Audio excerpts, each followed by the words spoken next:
Okay, so today we're going to talk about solving literal equations, and I'll talk to you about what that means. But I want you to try to keep in mind that all of the skills that we've gone over so far for solving equations are the same. This isn't any different in terms of, the process, the order, how do I solve an equation? I do the opposite of PEMDAS or GEMS. I work from the outside in. Those are all still things that are going to be true. A lot of students struggle with this topic because it looks different. So just please try to keep reminding yourself the process is the same. And I think you'll find it to be fairly easy. So what I'm going to do for you is solve an equation that you should very well know how to solve. Pretty easy two-step equation, right? So again, keeping in mind, if I'm solving for x, if that's what I'm trying to isolate, I want to undo what's happening to x currently, and I want to work from the outside in. So I want to undo the outermost thing happening to x right now. There are two things happening to x: multiplication by 2 and adding 4. The outermost thing is the addition of 4. So I'm going to undo that first, and whatever I do to one side, I have to do to the other in order to keep the equation balanced. So I subtract 4 from both sides. I get 2x equals 8. Now the only thing happening to x is the multiplication of 2. How do I undo that? Divide by 2. Whatever I do to one side, I have to do to the other. I get x equals 4. So again, just think about the two things we did. We subtracted 4 from both sides.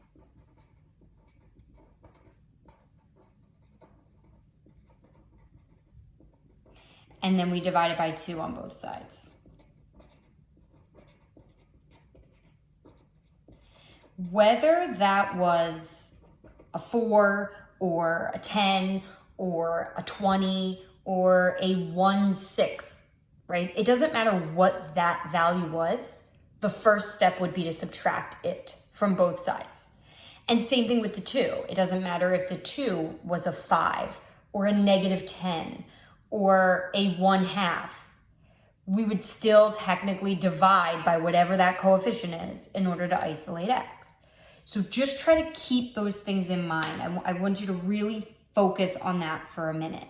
The fact that it's a 4 and a 2 are irrelevant. And the reason I say that is because we are literally going to take these two things, these two steps, and we're going to do those exact same two steps again. But this time it's not going to be a 4 and it's not going to be a 2. And to make it seem more complicated, even though it's really not, those are now going to become letters instead of other numbers. As soon as students see this, they tense up. This is different. I don't understand. How do I solve for x? This is so confusing. If you could do the last problem, you should be able to do this problem. No issues. It's the same two steps. So again, notice two things happening to x. X is being multiplied by a. A is some number. I don't know what it is. It's a number. And then b is being added to that. Again, I don't know what b is, but it's something that's being added to it. I want to work from the outside in, so I want to take care of the outermost thing that's happening to x first and undo that first. That would be the addition of b. How do I undo adding b? I subtract b. Whatever I do to one side, I have to do to the other. Ax equals, and this is where I lose a couple of you, right? Okay, before it was 12 minus 4, which we could do, so we got 8. Here, I don't know what c and b are. They're not like terms. I can't combine them. So just write exactly that, c minus b. You can't simplify it further, so that's the most you can write, so write it. Now, just like in the first problem, the second thing we did was to get rid of that coefficient in front of x by dividing it on both sides. It's exactly what we're going to do here. So what are we going to do? I have ax, a times x. I want to undo that. I got to do it to both sides. You're doing it to the entire side, right? Think about it here. It was 12 minus 4. You took that result and divided it by 2. It's not like you just divide the 12 by 2 or just the 4 by 2. You divide that entire result, 12 minus 4, which is 8, by 2. So I'm going to divide that entire result, C minus B, by A. So what does X equal? I'm not going to be able to write 4, but I'm going to write C minus B over A. It's the same 2 steps. It's the subtraction of whatever that value was that was being added, and then it's the division of whatever that coefficient of X was. So try, as you approach these problems, because I'm going to give you 2 more for today, try to approach these problems as if everything else besides the variable you're solving for was a number. What would I do if that were a 2? And if you can put yourself in that perspective, you'll probably know what it is you should do to solve it. So let me give you another example, and this is a good one because students struggle. I gave you 2 that were tough because I think the easier ones you'll be able to manage. But I want you to take a look at some of the tougher ones that we tend to see. So again, if I zone in here, I'm solving for X. So that's always tricky too. You have to make sure you know which variable you're solving for because there's a bunch of variables in the problem, not just, like typically it's just the one variable. So it's very obvious. Here, I have all these letters. You have to really make sure you're focused. What is it asking me to solve for? What does it want me to isolate? So it wants me to isolate X. So let me ask myself, what are the 2 things that are happening to X? 4 is being added to it. And then that whole result is being divided by Y, right? Pretend Y is a number, pretend it's 5, right? Whatever, it doesn't matter what it is. So first I would add 4, and then I would divide by whatever Y is. So if I'm undoing those things, I have to work backwards. So I have to undo the division of Y. Or maybe for right now, I'm thinking about that like it's dividing by 5. How would I undo dividing by 5? I would multiply by 5. So how am I going to undo dividing by Y? I'm going to multiply by Y. But whatever I do to one side, I have to do to the other. That will allow that Y to cancel out on the left, which will leave me with X plus 4 equals 7Y. Now, what is the only thing happening to X? Adding 4. How do I undo adding 4? I subtract 4. X equals. These are not like terms. This isn't 7Y minus 4Y. This isn't 7 minus 4. It's 7Y minus 4, right? Which cannot be simplified. So that is my answer. Your answer's in this section. Anytime you have these literal equations, which just means you have a lot of variables in the problem and you're solving for one of them, your answers are going to be much more complicated than you're used to. But the process in which you get to that answer, to that result, that process looks identical to what it would look like had they all been numbers. I wanted to end on the toughest one.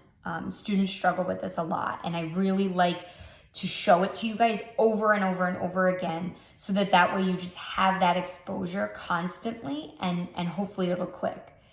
Hopefully you can see that for this example, okay, I almost hope you're a little intimidated by it because that means that something's going off in your brain that says this is different, right? Because you should recognize it as being different. Otherwise, you're going to solve it incorrectly.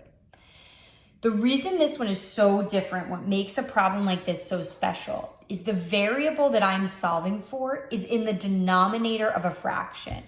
So the variable, and again, there's a lot of letters, okay, but it's the one that I'm solving for. My directions say solve for X. So the variable that I'm solving for is in the denominator.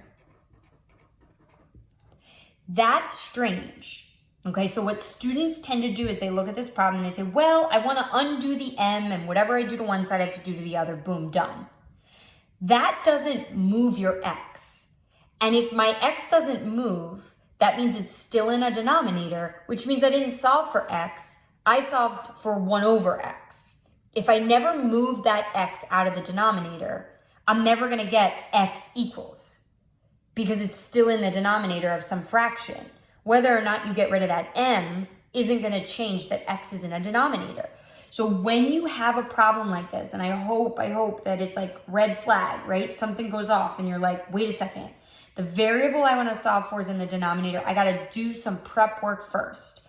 The first thing I have to do is get that x out of the denominator. I cannot solve for it until it is out of the denominator.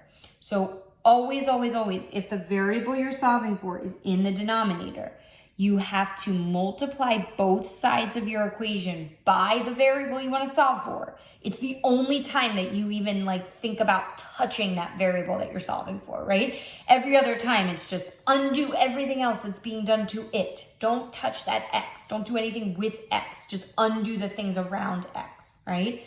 This is that exception because in order to solve for it, it has to come out of the denominator. So your step one is to multiply on both sides so that now you have m equals kx. And now this is a much more manageable problem to solve. Right? If the problem had started like this, you'd probably be jumping for joy because it's a very easy one to do. I want to solve for x. I want to undo what's happening to it. What's happening to it right now? Multiplication by k. How do I undo multiplying by k? I divide by k. So I have m over k equals x. If you never get that variable out of the denominator, you're not going to ever solve for it. So that's a great one. If you need to rewatch that, might be really helpful for you.